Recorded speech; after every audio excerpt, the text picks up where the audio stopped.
حمد و صلات کے بعد انتہائی عزت و تکریم کے لائق سامعین و حاضرین، دوستو، بزرگوں اور بھائیوں، محفل شب برات کے عنوان سے اس خوبصورت رات میں اور ان ٹھنڈی ہواؤں میں آپ حضرات تشریف فرمائیں۔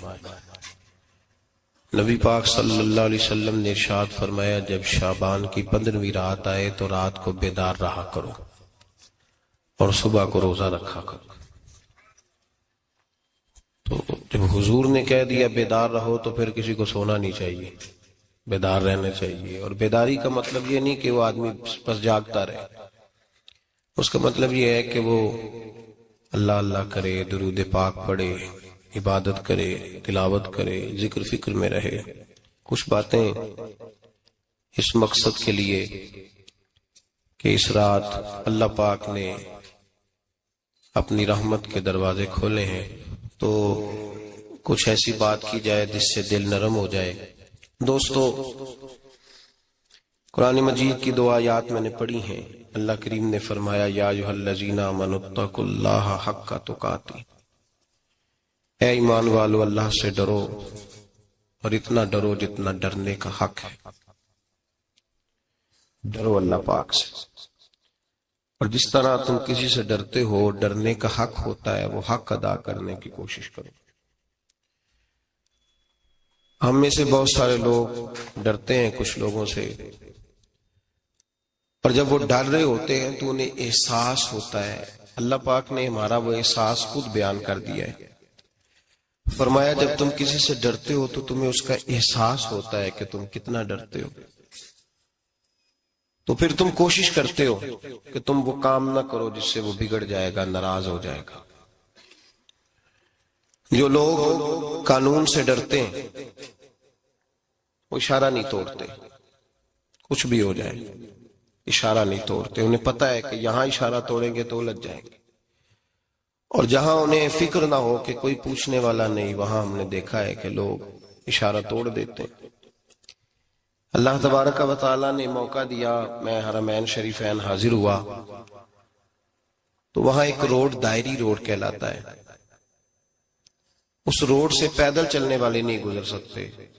وہ کہتے ہیں جی اس روڈ سے پیدل والا نہ گزرے، ان کے لیے علیحدہ جگہ ہے۔ قانون یہ ہے کہ اگر کوئی پیدل آدمی وہاں سے گزرے اور اس کا ایکسیڈنٹ ہو جائے تو وہ حکومت یہ کہتی ہے کہ یہ کیوں یہاں سے گزرا تھا، لہٰذا کوئی مقدمہ نہیں ہو سکتا۔ وہاں ہم نے دیکھا ہے کہ لوگ اس سڑک پہ پیر بھی نہیں رکھتے، کہتے ہیں مر گئے تو بنے گا کچھ نہیں۔ یہاں بھی بہت سارے ایسے معاملات ہوتے ہیں کہ جہاں انسان محسوس کرتا ہے کہ یہ بڑا میرے لیے نقصان ہو جائے گا، تو وہ ڈرتا ہے۔ ایک چھوٹی سی بات ہے کہ رات کو کوئی آدمی اپنا دروازہ کھلا رکھ کے نہیں سوتا، حالانکہ کوئی عرض نہیں، کبھی کھلا رہ بھی جاتا ہے، اور اگر کبھی رہ جائے تو جس کی ذمہ داری بند کرنے کی ہو، اس کے ساتھ پھر جو رویہ ہوتا ہے گھر والوں کا، یہ خوف ہے ہمارا اندر کا، تو بڑی شدت کے ساتھ ہم اس شخص کو سخت سست کہتے ہیں، ڈانٹتے ہیں، کہتے تو نے خیال ہی نہیں کیا، جمع پونجی لٹ جاتی تو یہ خوف ہے، یہ ہمارا اندر کا یہ خوف ہے۔ آپ بازار میں جائیں تو درجنوں لوگوں نے گن مین بٹھائے ہوئے، ان کا دل نہیں کرتا کہ اضافی تنخواہ دی جائے، کیا مطلب ہے ایک آدمی کو اضافی پیسے دینے کا، لیکن وہاں آدمی بٹھایا جاتا ہے، اس کو تنخواہ دی جاتی ہے، اس کی روٹی کا بندوبست کیا جاتا ہے، اس کے سارے ضروریات زندگی کا خیال رکھا جاتا ہے، اور پس منظر یہ ہوتا ہے کہ ڈر لگتا ہے اگر یہ شخص نہ ہوا تو ہمارے چوری ہو جائے گی۔ اللہ فرماتے ہیں کہ تو جہاں سے ڈرتا ہے تجھے پتا ہے، تو اس طرح کر کہ مجھ سے بھی اتنا ڈر جتنا ڈرنے کا حق ہے۔ یہ جھوٹ موٹ کا ڈراوا نہ پیدا کر کے اوہ اللہ معاف کرے جی، اچھا جناب ڈرتے ہیں آپ اللہ تعالیٰ سے، آپ نے تو کانوں کو ہاتھ لگائے، تو پھر آپ کیا کر رہے ہیں؟ اللہ معاف کرے جی میں تو بات نہیں کرتا، بس 2-4 آدمیوں کی پگڑی اچھالوں گا، اس سے زیادہ نہیں۔ ڈر لگتا ہے جی بات کرتے ہو، 15-20 آدمی بس میرے قابو آئے، یہ کس قسم کا ڈر ہے؟ ڈرنے کا حکم دیا، اور میرے رسول کریم سید عالم صلی اللہ تعالی علیہ وآلہ وسلم نے ارشاد فرمایا کہ تو رب کریم سے دنیا میں ڈر جا، جس طرح ڈرنے کا حق ہے جب قیامت کا دن آئے گا تو اللہ تجھے ڈرائے گا نہیں بلکہ اپنی رحمت کی چھاؤں میں جنت میں داخل کر دے گا. یہاں ڈر. ایک جگہ تو اللہ نے فرمایا ڈرو، اور کچھ جگہوں پہ فرمایا کہ جو میرے علم والے بندے ہیں نا، جن کو میں نے علم دیا ہے، عالم ہیں، ان کے بارے میں فرمایا کہ ان کے دلوں میں میری خشیت ہے. انما یخشی اللہ من عبادہ العلماء، اللہ کے بندوں میں سے جو علم والے ہیں وہ اللہ کی خشیت رکھتے. قرآن نے ایک جگہ کہا ڈرو، خوف کا لفظ بھی استعمال کیا، وَلِمَنْ خَافَ مَقَامَ رَبِّهِ جَنَّتَانِ، خوف بھی ہے اور خشیت بھی ہے. ان دونوں کا معنی ایک ہی ہے، ڈرنا. خوف کا معنی بھی اور خشیت کا معنی بھی ڈرنا. جب آپ علماء لغت کو پڑھیں گے، عربی ادب کو جاننے والے لوگوں کا مطالعہ کریں گے تو انہوں نے یہی لکھا ہے کہ ان دونوں کا معنی ڈرنا ہے. میری طرف دیکھیے، توجہ کریں، کچھ سمجھانے لگا ہوں، اس نقطے کو ضرور سمجھیے گا. خشیت کا معنی بھی ڈرنا ہے، خوف کا معنی بھی.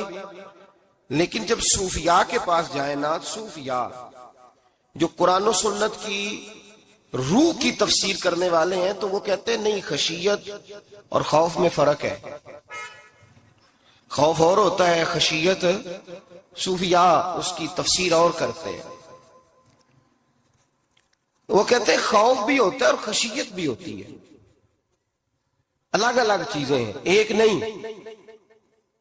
بڑی خوبصورت بات ہے، اگر آپ سمجھ گئے تو آپ کو فائدہ دے گی.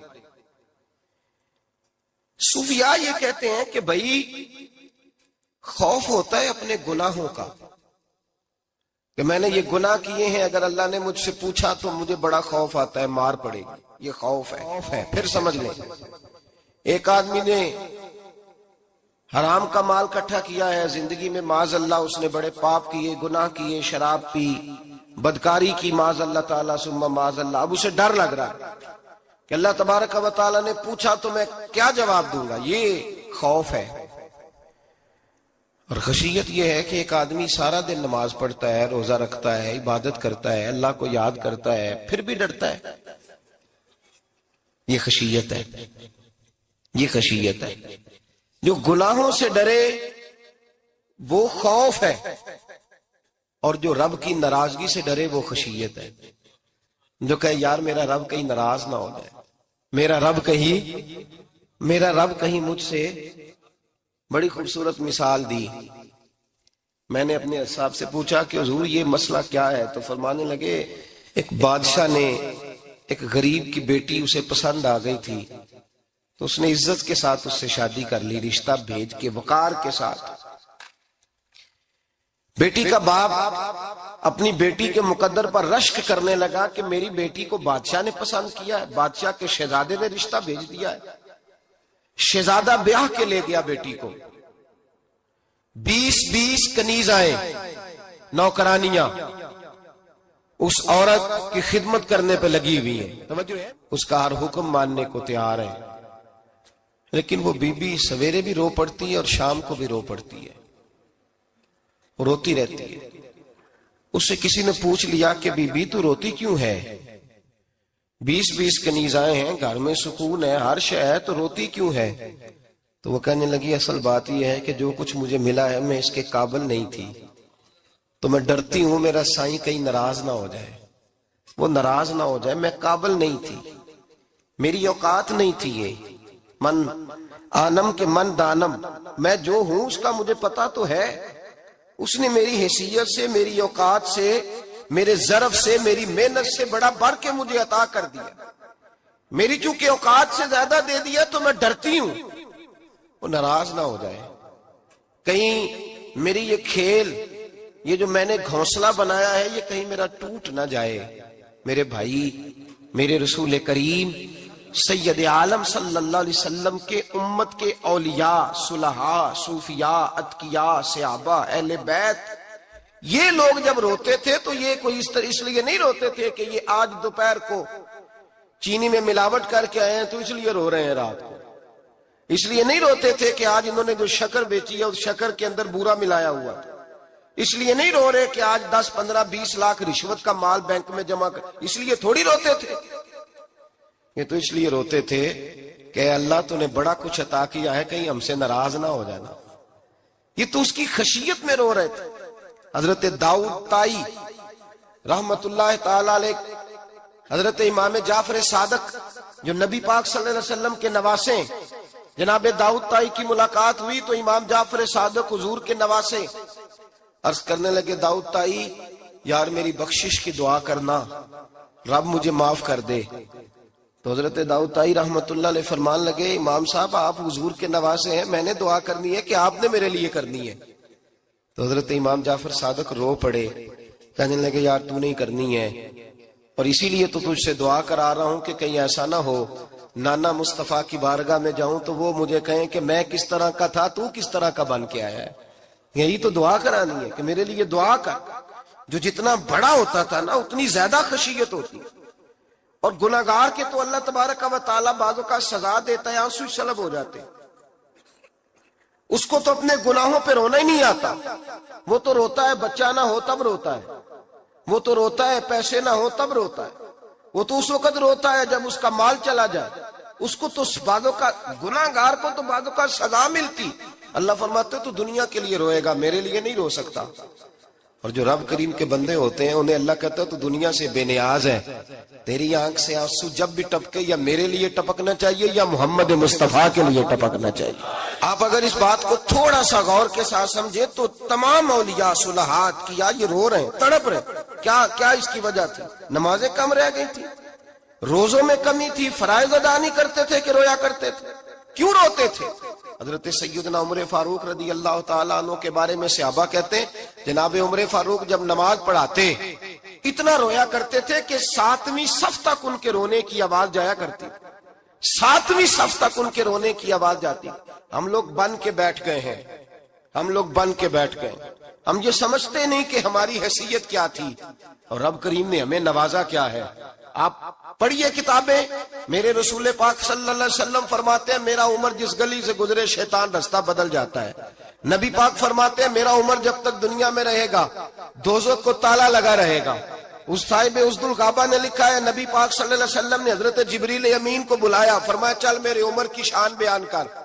تو حضرت جبریل امین علیہ السلام عرض کرنے لگے یا رسول اللہ صلی اللہ علیہ وسلم 950 سال اگر اللہ مجھے عمر دے، 950 سال رب عمر دے اور پھر بھی میں عمر فاروق کے فضائل بیان کروں تو میں نہیں کر سکتا. عمر کی شان میں نہیں بیان کر سکتا. 950 سال بھی اگر میری عمر ہو. نبی پاک نے فرمایا پھر میرے ابو بکر کے بارے میں. عرض کی یا رسول اللہ ابو بکر کی تو بات اس سے بہت آگے کی ہے نا. وہ نبی پاک کتنی عظمت بیان کر رہے ہیں، کس قدر زیادہ رسول کریم صلی اللہ تعالی علیہ وآلہ وسلم ان کی عظمت بیان کرتے ہیں. حضرت عمر کیا کہتے ہیں، وہ لوگوں کو بتاتے پھرتے ہیں کہ تم نے دیکھا ہے نا میری کتنی عظمت ہے. وہ یہ نہیں کہتے. حضور فرماتے ہیں عمر کی بڑی شان بڑی شان بڑی شان. اور عمر کے پاس جب بھی کوئی جاتا ہے کہتے ہیں عمر آپ کا کیا مقام ہے؟ تو عمر فرماتے ہیں میں تو اونٹ چرانے والے کا بیٹا ہوں، میں تو اونٹ چرانے والے کا بیٹا ہوں، میں تو اونٹ چرایا کرتا تھا، میں تو 10 اونٹ نہیں سنبھال سکتا.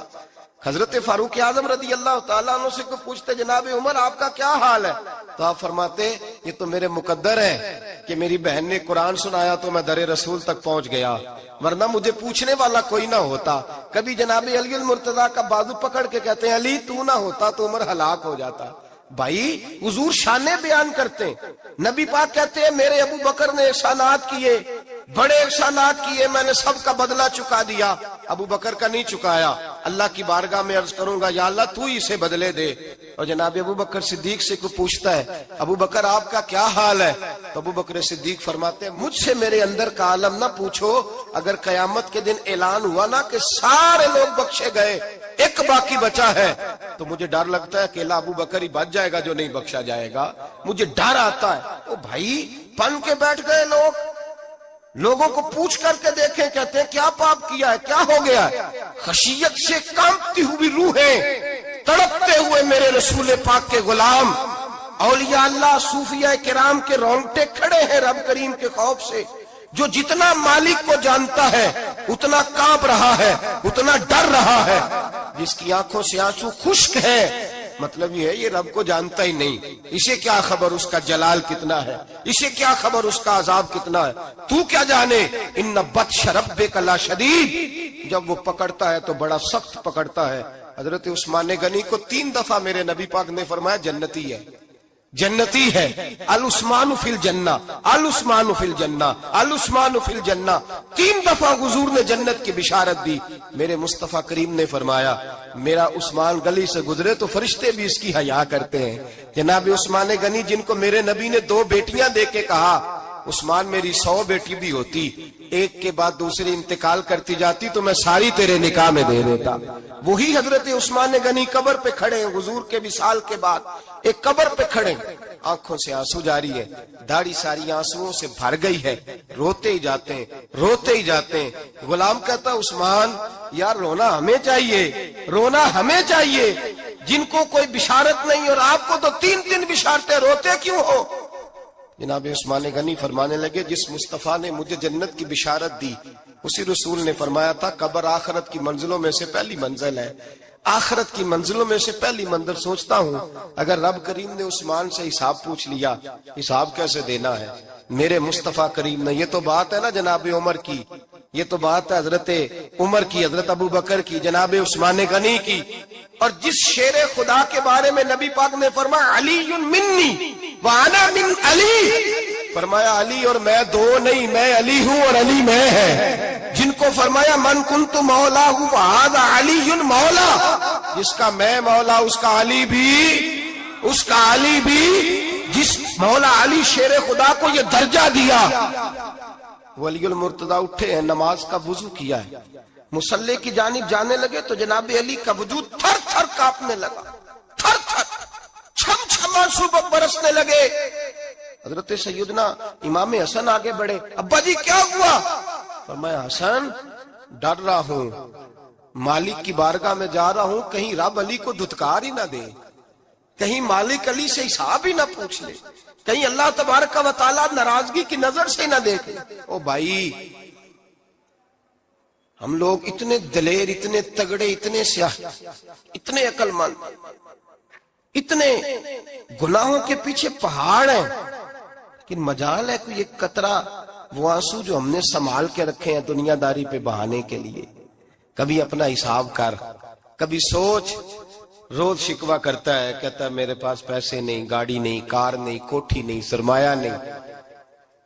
کبھی سوچ جو کچھ ہے اگر رب کریم میرے اور آپ کے اعمال دیکھے تو ہماری حیثیت ہے کہ وہ سارا کچھ ہمیں دیا جاتا، ہماری اوقات تھی کہ وہ ہمیں دیا جاتا جو اس نے دیا ہے۔ ٹٹول کے دیکھیں، عمر گزر گئی شکوے کرتے، ذرا پلٹ کے دیکھیں اگر ہمارے گناہ اور ہماری نیکیاں اکٹھی کی جائیں تو ہم جزا والے نہیں سزا والے نکلتے ہیں معاذ اللہ۔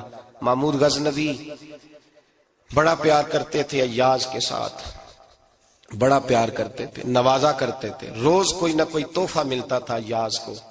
کچھ حسد کرنے والوں نے کہا محمود تو اسے تحفے دیتا ہے اور یہ جنگل میں اسلحہ اکٹھا کر رہا ہے، یہ تیرے خلاف علیحدہ سے فوج تیار کر رہا ہے، کچھ وقت آئے گا یہ تجھے چھوڑ کے علیحدہ سے بادشاہی کا دعویٰ کر دے گا۔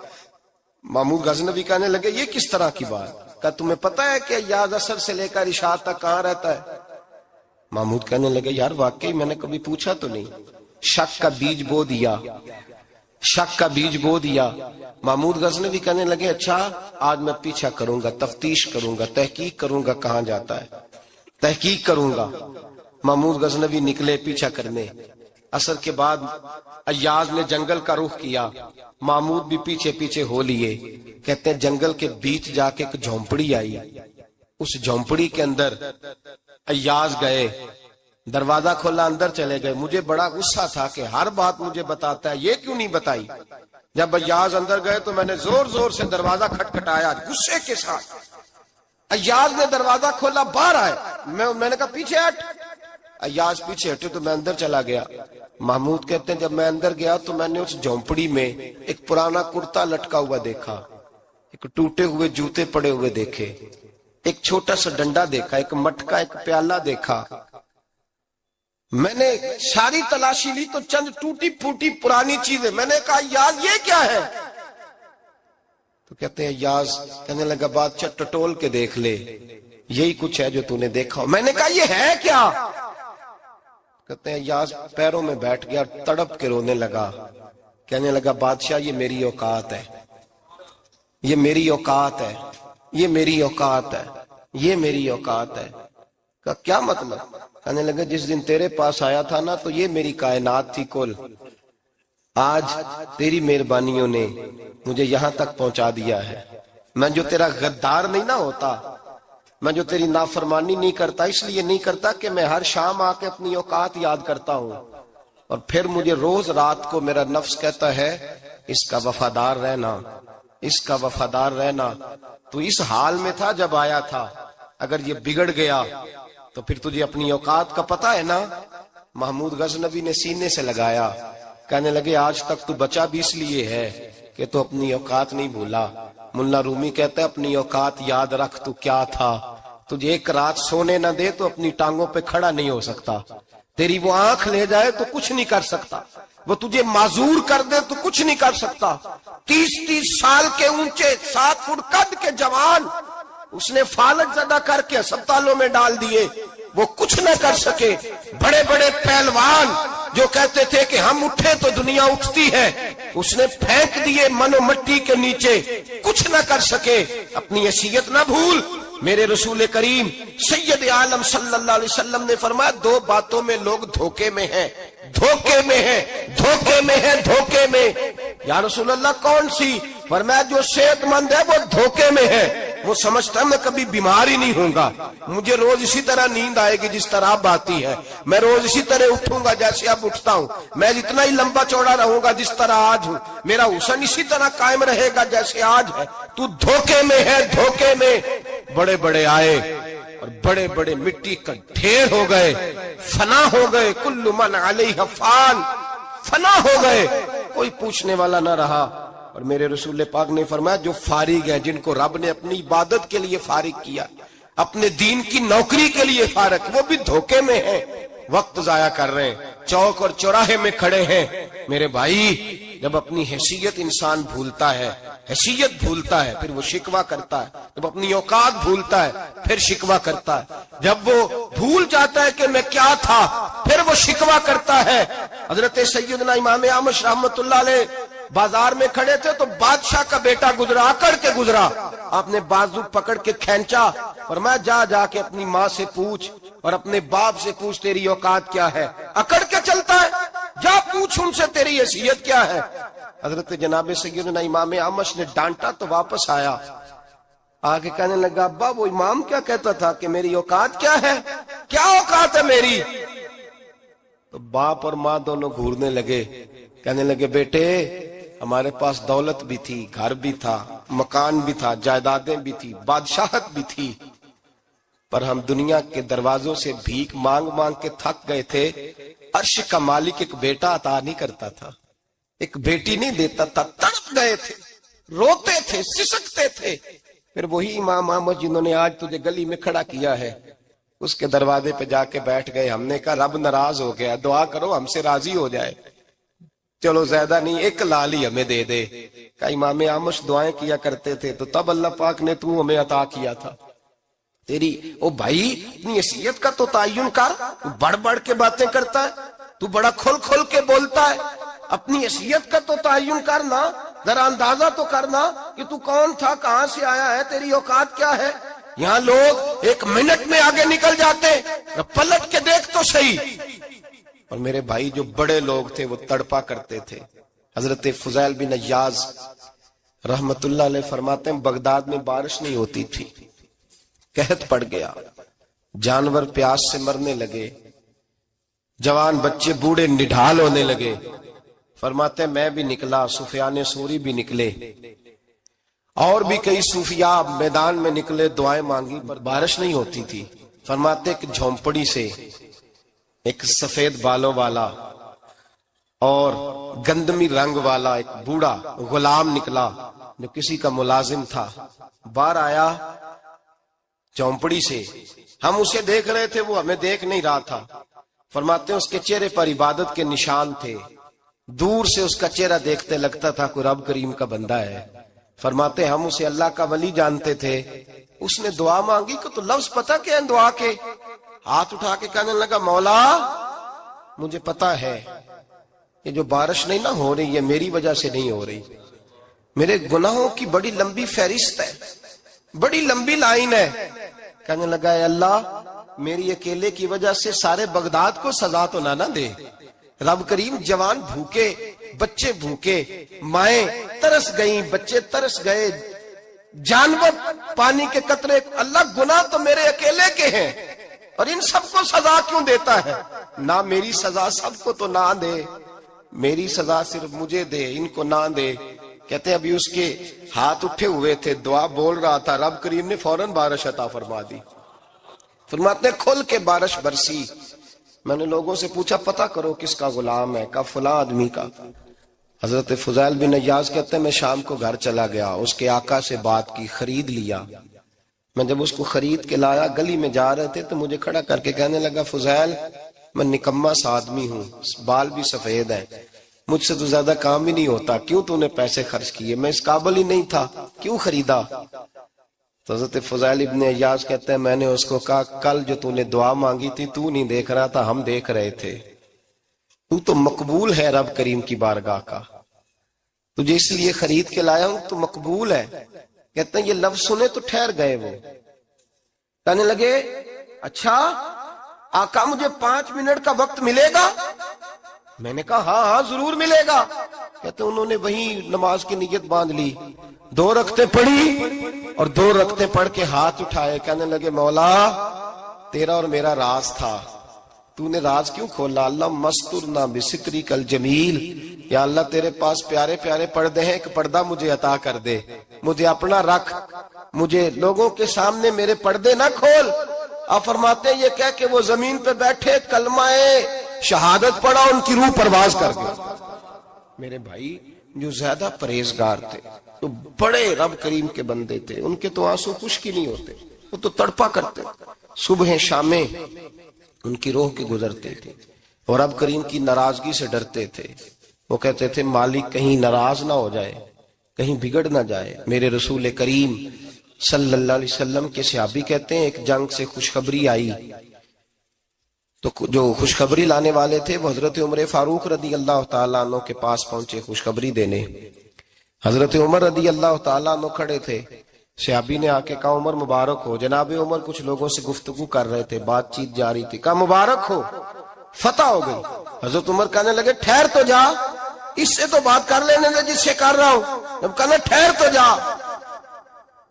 وہ جو پیچھے کھڑے تھے وہ شرمندہ ہو گئے، اتنی سی بات ہے نا، چودھری تو بندہ بنتا ہی تب ہے جب 5-10 کی ایک دن کے اندر بےزتی کر لے، پڑھا لکھا تو بنتا ہی تب ہے جو 10-15 کو جاہل کہہ لے، تو بڑا تو بنتا ہی تب ہے جو 5-6 کو نیچا دکھا لے۔ تو یہ ہماری ڈگریوں کا تو مزاج ہی بڑا مختلف ہے، ہم تو اعزاز والے ہوتے ہی تب ہیں جب کچھ چھوٹا ہوگا تو ہم بڑے ہوں گے نا، ہم تو چاہتے ہیں ہمیں کچھ چھوٹا ملے، کسی کو چھوٹا کر کے اس کے قد پہ سوار ہو کے بڑا ہونا چاہتے ہیں۔ اتنی سی بات تھی کہ ٹھہر جانا یار پہلے اس کی تو سن لینے دے۔ وہ شرمندہ ہو گئے صاحب، جب وہ شرمندہ ہوئے تو سیدنا فاروق اعظم دوڑے گئے۔ صحابہ کہتے ہیں گارا تھا، کیچڑ تھا، اس گارے میں سر رکھا، سجدہ کرنے لگے، اٹھے، کہنے لگے مولا اپنے عمر سے ناراض نہ ہو جانا، یہ کل تک اونٹ چرایا کرتا تھا، آج تیری مخلوق کو شرمندہ کرنے لگ گیا ہے، یہ اپنی حیثیت ہی بھول گیا، اسے خبر ہی نہیں کہ یہ کیا تھا، یہ آج تیری مخلوق کو شرمندہ کرتا ہے۔ اللہ اپنے عمر سے ناراض نہ ہو جانا۔ وہ شخص کہتے ہیں پیچھے آ کے کھڑا رو رہا ہوں، میں نے کہا عمر کیا کر رہے ہو؟ فرمایا نہیں یار میں نے تجھے شرمندہ کیا ہے، یہ میں بھول گیا تھا کہ میں کیا ہوں۔ بھائی اپنی حیثیت کا تعین کریں، آؤ آج اپنی حیثیت کا تعین کریں، دیکھیں ہم کہاں تھے، کہاں بیٹھے، پلٹ کے دیکھیں کیا تھے ہم، کیا ہے، راتیں کہاں گزرتی ہیں، صبح کہاں بیتتی ہیں۔ ایک لمحے کے لیے پلٹ کر اپنے ظلم، زیادتیاں، جھوٹ، غیبتیں، بے حیائیاں، اپنی زندگی کے امور کا اگر ہم یک نظر جائزہ لیں، پیچھے پلٹ کے دیکھیں تو حضرت جناب سیدنا غوث اعظم جیلانی رضی اللہ تعالیٰ عنہ فرمایا کرتے تھے اگر لوگ اپنے گناہ یاد کریں تو وہ پریشان ہو جائیں کہ ہمیں پانی کا قطرہ کیوں مل رہا ہے. وہ اگر اپنی غلطیاں یاد کریں تو انہیں احساس ہو کہ ان کا سانس کیسے چل رہا ہے. بھائی اگلی بات سنو گے تو اور حیران ہو جاؤ گے. حضرت غوث اعظم رضی اللہ تعالیٰ عنہ فرمایا کرتے، آپ